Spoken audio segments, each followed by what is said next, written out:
আমাদের প্রথম নৃত্য নাট্য পালা সেই খেলাটির নাম রাখা হয়েছে পৃথিবীতে একাদশী দেবী সৃষ্টি ও তার মাহিত্য। তাই জমালের রাজমসাদে সূর্যপুত্র যমরাজ আগমন করছে।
পরিবেশন করে দেখাবে আপনাদের জগতে সুপরিচিত এক তরুণ শিল্পী মধুসূদন সিং সরকার।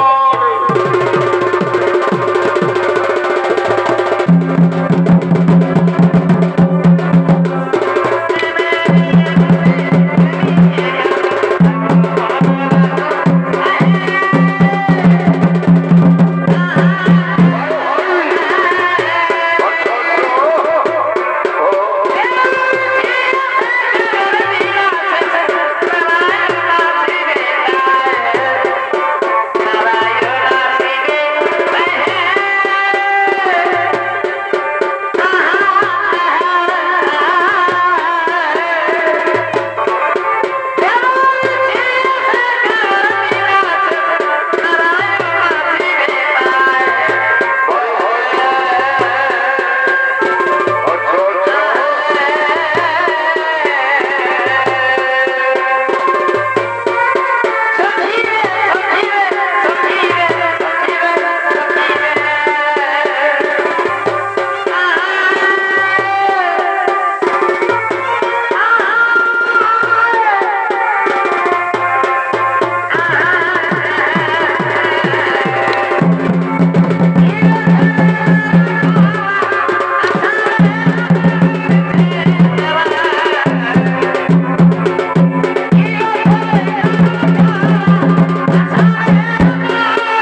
কোথায় ওরা আমার মন্ত্রী সেনাপতিগণ, তোরা তাড়াতাড়ি ছুটে এসো আমার রাজসভায়।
তাদের ধরে নিয়ে এসো এই জমারের রাজপ্রাসাদে, তাদের কোনো শাস্তি দিতে হবে। তার জন্য তাদের ধরে নিয়ে এসো জমালের রাজপ্রাসাদে।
কৃষ্ণ কেশব কৃষ্ণ কেশব রাহিমা রাম রাঘব রাম রাঘব রাম রাঘব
আগমন করছে কোথায় কোথায় বন্দর যাবে নারায়ণ একটিবার যমরাজকে দর্শন দেন প্রভু একটিবার যমরাজকে দর্শন দেন প্রভু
আগমন করেছেন ছোট পরিবেশন করে দেখাবে আপনাদের সেগুলো দিয়ে সুপরিচিত ওস্তাদ প্রদ্যুম্ন কুমার মাহাতো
গো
জমালের দক্ষিণ দিক থেকে মানবের কন্যা আত্মা ভেসে আসছে কেন?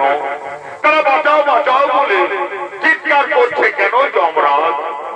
হে প্রভু অন্তর্যামী নারায়ণ, আপনি তো সকলেই জানেন প্রভু, এই পৃথিবীতে সমস্ত নারীগণ তারা বিভিন্ন পাপ কর্ম করছে, আর তাদের পাপের প্রায়শ্চিত্ত করতে এই জমালয় এসে নরকতা ভোগ করছে প্রভু। তাই তার নরজনে সহ্য করতে না পেরে তারা বাঁচাও বাঁচাও বলে আর্তনাদ করছে প্রভু। নারায়ণ নারায়ণ নারায়ণ। হে প্রভু, আপনি একটা বিধি ব্যবস্থা করুন প্রভু, যাতে করে পৃথিবীর সমস্ত নারীগণ তাদের পাপ কর্ম থেকে চিরতরে মুক্তি পাবে। এর জন্য আপনি একটা বিধি ব্যবস্থা করুন প্রভু। শান্ত হও, শান্ত নারদ, তুমি শান্ত হও। আজ পৃথিবীর মধ্যে এমন এক দেবী সৃষ্টি করব, যে দেবী ব্রত পালন করে পৃথিবীর সমস্ত নারীগণ তাদের পাপ কর্ম থেকে চিরতরে মুক্তি পাবে। ও সৃষ্টি, ও সৃষ্টি, ও সৃষ্টি। আরে উদহ দেবী, আরে উদহ দেবী, আরে উদহ দেবী। প্রণাম প্রভু, বলুন প্রভু, কি জন্য আপনি আমাকে পৃথিবীতে সৃষ্টি করেছেন? কি কাজ করতে হবে আমাকে পৃথিবীতে? হে দেবী, তোমার নাম হবে একাদশী দেবী। তুমি পৃথিবীতে পূজনীয় হবে। তোমার নামে যে ব্রত স্থাপন হবে, সেই ব্রতের নাম হবে একাদশী ব্রত। তোমার একাদশী ব্রত পালন করে পৃথিবীর সমস্ত নারীগণ তাদের পাপ কর্ম থেকে চিরতরে মুক্তি পাবে। তাই তুমি চলে যাও পৃথিবীর উদ্দেশ্যে, সমস্ত পাপী নারী উদ্ধার করো, তাদের তুমি উদ্ধার করো। তাই হবে প্রভু, তাই হবে প্রভু, তাই হবে প্রভু।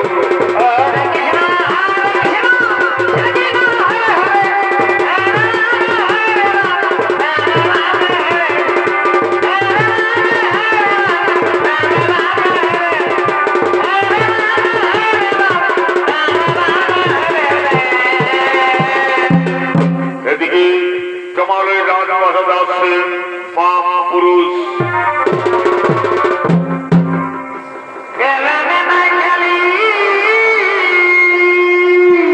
তিনি হলেন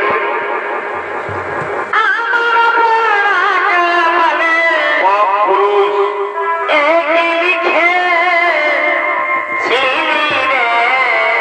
আরে পাপ পুরুষ চলেছেন জমালয় রাজপ্রাসাদে।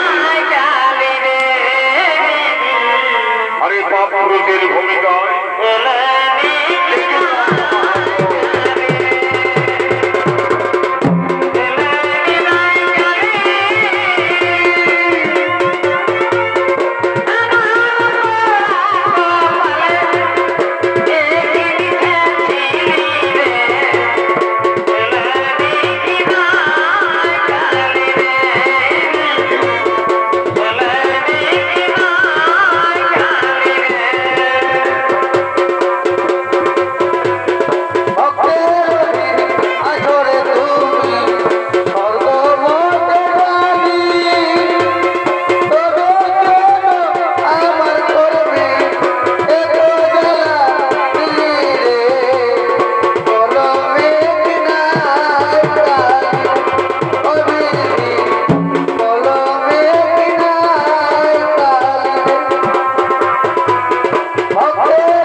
আগমন করেছ।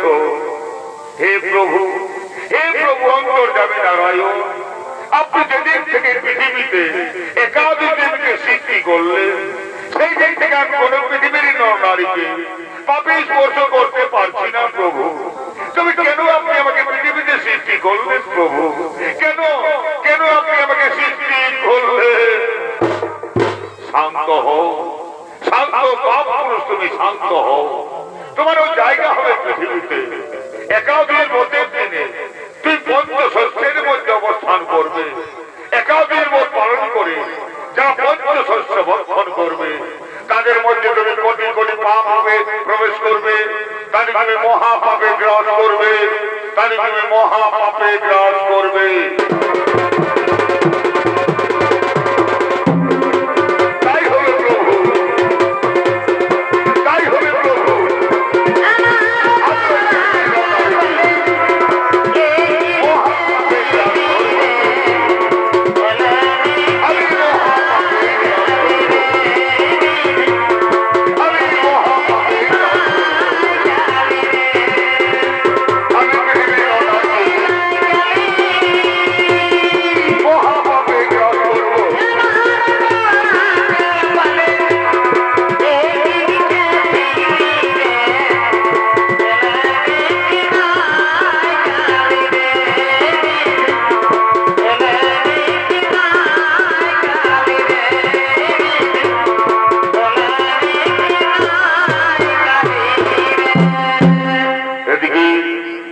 মহাপ্রতাপশালী সূর্যবংশের মহারাজ অম্বরীশ এবং তার মন্ত্রী সেনাপতিগণ অযোধ্যা রাজপ্রাসাদে আগমন করছে।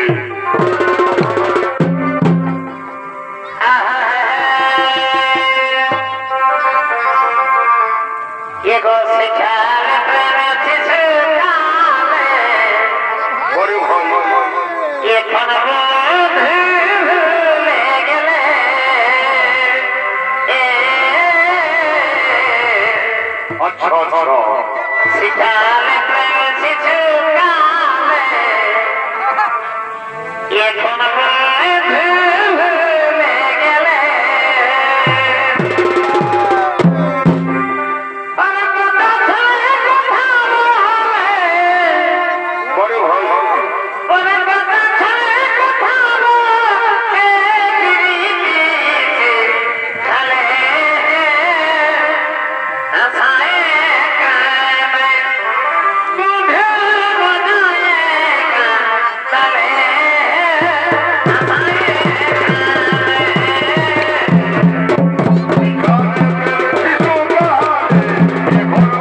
মুখরিত হয়ে উঠুক। তোমরা নর্তকীদের আহ্বান করো অযোধ্যা রাজপ্রাসাদে। তাই হবে মহারাজ, তাই হবে।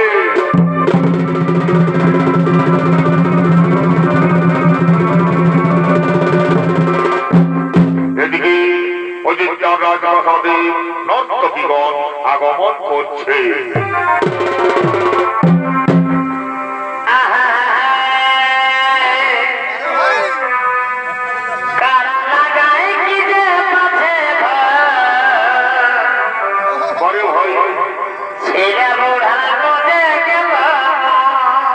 আচ্ছা আচ্ছা,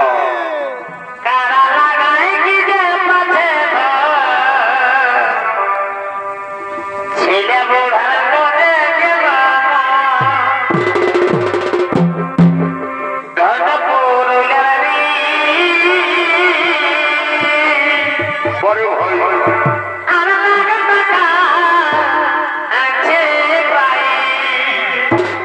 ওঠে ওঠে।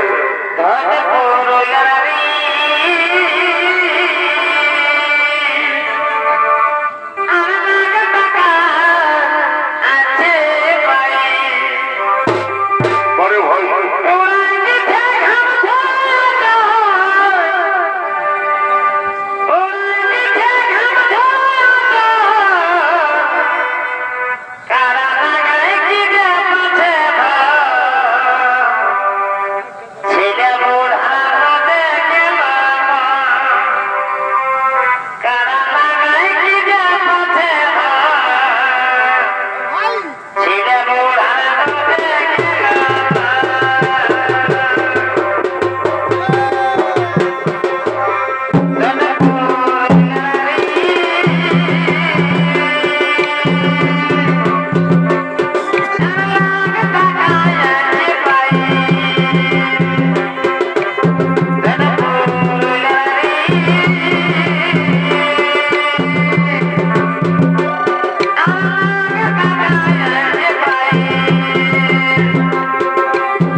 করুন। শুনো রাজা, আজ আমি তোমার দরবারে আসন গ্রহণ করতে আসিনি। আমি এসেছি একাধিক পদ পালন করে তোমার রাজপ্রাসাদে পালন করার উদ্দেশ্যে। তাই তোমাকে খাবার পরিবেশন কর রাজন। তাই হবে মুনিবর। আজ দাওয়াতিতে আমি আপনার খাবারের আয়োজন করছি মুনিবর। আপনি আসুন, আসন গ্রহণ করুন। শুনো রাজা, আমি ছোট দিদিকে স্নান করে সেই ভগবানের দর্শন করে আমি তোমার রাত দরবারে ফিরে আসবো। ততক্ষণ তুমি আমার জন্য অপেক্ষা কর রাজন। আমি না আসা পর্যন্ত তুমি পালন করবে না রাজন। তাই হবে মুনিবর। আপনার অপেক্ষায় বসে রইলাম মুনিবর। আপনার অপেক্ষায় বসে রইলাম মুনিবর। এদিকে দাওয়াতি দিদি বেরিয়ে যাচ্ছে, দিদি আসবে, কিন্তু এখনো মুনিবর অযোধ্যা রাজপ্রাসাদে ফিরে এলেন না। এ কি হবে আজ আমার? দাওয়াতি দিদি বেরিয়ে যাচ্ছে, কিন্তু এখনো মুনিবর অযোধ্যা রাজপ্রাসাদে ফিরে এলেন না। তবে আমি কেমন করে পালন করবো? আর আমি যদি দাওয়াতি দিদি পালন না করি তাহলে পৃথিবীর মহাপাপী হয়ে যাব। তাই ভগবান শ্রীকৃষ্ণের চরণ বন্দনা করে আমি ভগবানের চরণ নামিত পান করবো। তাতে আমার দাওয়াতি দিদি পালন করা হয়ে যাবে। হে কৃষ্ণ জগৎপতি দীনবন্ধু কবে সকলকে কাণ্ড রাধা কান্ত নমস্তুতে। একই রাজন, একই করছো তুমি? আমাকে ফিরে আসতে না দিয়ে তুমি পালন করছো কেন?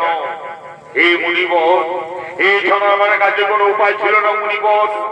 দাওয়াতি দিদি বেরিয়ে যাচ্ছিল, আরে দাওয়াতি দিদি যদি পালন না করি তাহলে পৃথিবীর মহাপাপী হয়ে যাব। তাই তো আমি আপনার কাছ না দিয়ে পালন করেছি। আপনি আমাকে ক্ষমা করে দিন মুনিবর, আপনি আমাকে ক্ষমা করে দিন। ওরে নরাধম রাজা, তুই দুর্বাসা মুনিকে চিনতে পারলি না। তুই দুর্বাসা মুনিকে চরম অপমান করলি। তুই দুর্বাসা মুনিকে চরম লাঞ্ছনা করলি। এর শাস্তি তোকে পেতেই হবে রাজা, এর শাস্তি তোকে পেতেই হবে। আজ আমার জন্ম থেকে এই ভয়ঙ্কর দত্তের সৃষ্টি করব, যে দত্ত তোর দত্ত রাজপথকে ধ্বংস করে দেবে, ধ্বংস করে দেবে। ও প্রকট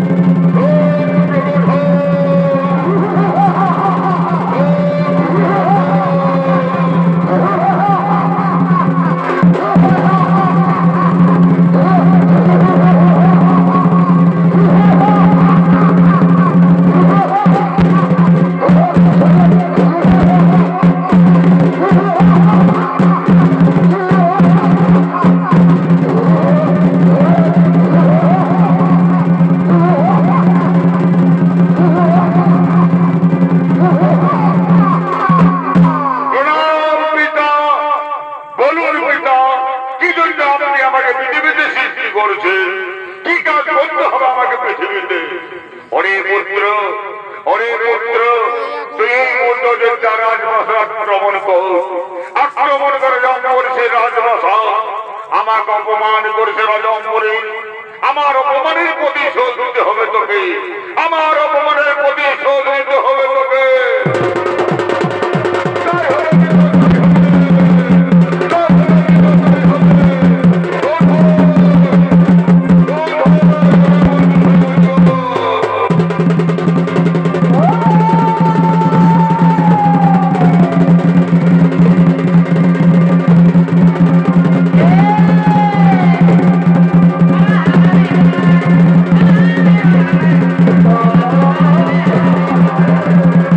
Oh,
করে দিন প্রভু। দুর্বাসা মুনি চরম অপরাধ করছে প্রভু, আপনি মহামুনি দুর্বাসাকে ক্ষমা করে দিন। না দুর্বাসা মুনি, আমি তোমাকে ক্ষমা করতে পারবো না। তুমি মহাজম্বরের কাছে অপরাধ করেছো, মহাজম্বরজি তোমাকে ক্ষমা করে দিন, তবেই আমি তোমাকে ক্ষমা করতে পারবো। তা না হলে আমার সুদর্শন চক্রে তোমার মুন্ডটি খণ্ডিত করে দেবে। শান্ত হন, শান্ত নবন্তর যাবে নারায়ণ। আপনি মহামুনি দুর্বাসাকে ক্ষমা করে দিন প্রভু, আপনি মহামুনি দুর্বাসাকে ক্ষমা করে দিন। তাই হবে রাজা, তোমার কথা মতো আমি মহামুনি দুর্বাসাকে ক্ষমা করে দিলাম। শুনো দুর্বাসা মুনি, মহাজম্বরের একাধিক পদ পালন করে কোটি কোটি পুণ্য অর্জন করেছে, তাই তো তার বিপদকালে আমাকে ছুটে আসতে হয়েছে এই ধরাধামে মহারাজকে উদ্ধার করার জন্য। তাই শুনো পৃথিবীর সমস্ত নারীগণ, তোমরা সকলে একাধিক পদ পালন করবে এবং তোমরা কোটি কোটি পুণ্য অর্জন করবে। তোমরা একাধিক পদ পালন করলে তোমরা তোমাদের পাপ থেকে চিরতরে মুক্তি পাবে। তোমরা একাধিক পদ পালন করলে তোমরা আমাকে তোমাদের অন্তরের মাঝারে পাবে, তোমরা আমাকে তোমাদের অন্তরের মাঝারে পাবে, তোমরা আমাকে তোমাদের অন্তরের মাঝারে পাবে।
নমস্কার মাননীয় দর্শক মন্ডলী, মা ভাই বোনেরা, এতক্ষণ আপনাকে বলেন স্বর্গীয় জুলু কুমার সন্নিহিত বাড়ির পক্ষ থেকে তার প্রথম নিবেদন। সেই কলাকারের নাম রাখা হয়েছিল পৃথিবীতে একাদশ দেবীর সৃষ্টি ও তার মাহিত্য। পালাখানি এখানে সমাপ্ত হলো। নমস্কার।